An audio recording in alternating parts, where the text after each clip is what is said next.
Mengesha Yohannes was born in 1868 into the royal household of Ethiopia's north, the son of Emperor Yohannes IV, one of the fiercest defenders of Ethiopian sovereignty during the time of European colonial expansion.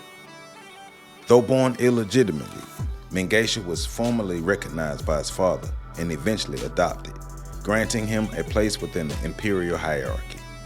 From his earliest days, Mengesha was steeped in the traditions of Tigrayan nobility and military command, groomed to lead in an age of upheaval and foreign threat. By the 1880s, the young Mengesha had risen to prominence as governor of Tigray, a powerful province in northern Ethiopia.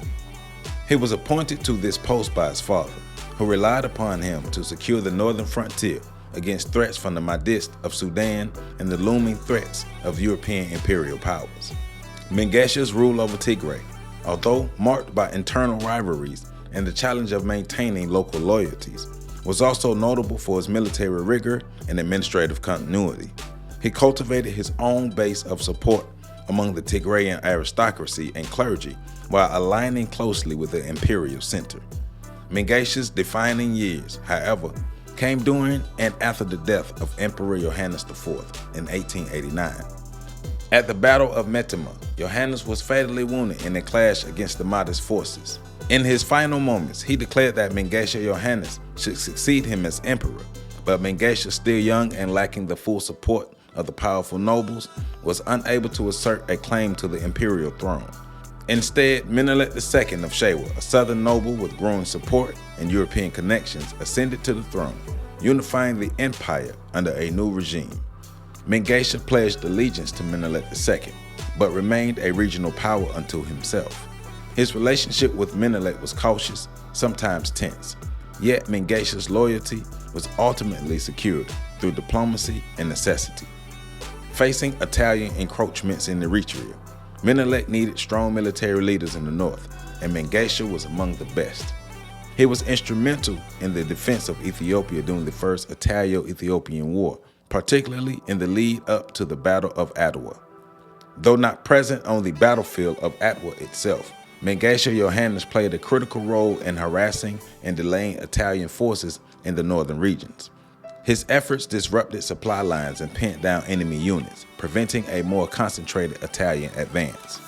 These actions were essential in setting up the stage for Menelik's decisive victory at Adwa in 1896, a battle that stunned Europe and preserved Ethiopia's sovereignty, the only African nation to successfully resist full colonization during the scramble for Africa.